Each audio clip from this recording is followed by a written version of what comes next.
Inanunsyo na ng Office of the President ngayong araw ang appointment kay dating Philippine National Police Chief, retired General Rodolfo Azurin Jr. bilang bagong Special Advisor at Investigator ng Independent Commission for Infrastructure o ICI. Ayon sa Malacanang, sisimulan ng dating PNP Chief ang kanyang mga tungkulin sa komisyon matapos ang kanyang personal at administrative arrangements. Sa pahayag na inilabas ng Malacanang, sinabi nito na kumpiyansa si Pangulong Ferdinand Marcos Jr. sa kakayahan at karanasan ni General Azurin upang lalo pang mapagtibay ang mandato ng ICI na maisulong ang accountability at transparency sa paggamit ng pondo ng gobyerno.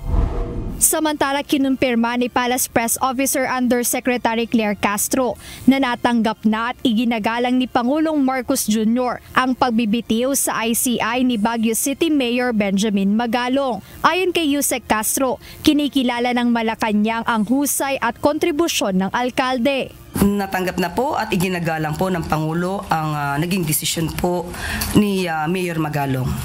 Kinikilala naman po ng ating Pangulo ang kagalingan ni Mayor Magalong. Sa official statement, inamin ni Mayor Magalong na hindi madali ang kanyang naging desisyon, subalit naniniwala siyang ito ay kinakailangan. Aniya pinili niyang umalis upang protektahan ang mismong integridad ng ICI laban sa korupsyon. Bukod dito, itinanggi ni Magalong ang issue ng conflict of interest dahil ayon sa alkalde, ang kanyang panunungkulan bilang mayor ng Baguio at ang kanyang serbisyo sa ICI ay nakabase sa prinsipyo ng pinakamataas na pamantayan ng integridad sa paglilingkod sa bayan. Gayunman, umaasa ang Malacanang na hindi maaapektuhan ng pagbibitiw ni Mayor Magalong ang trabaho ng ICI. Pagtiniyak ni Yusek Castro na kumpleto ang komisyon at naroon ang integridad nito.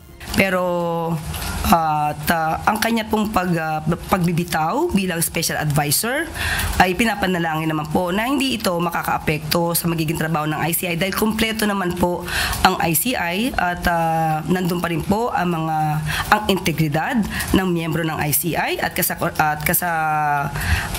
in addition to that, nandiyan na rin po ang executive director.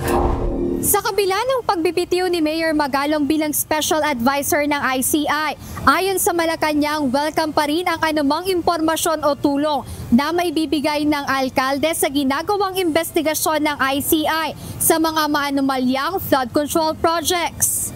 Jed Neresina, UNTV News and Rescue. Diyos ang aming sandigan, serbisyo publiko ang aming pinahahalagahan.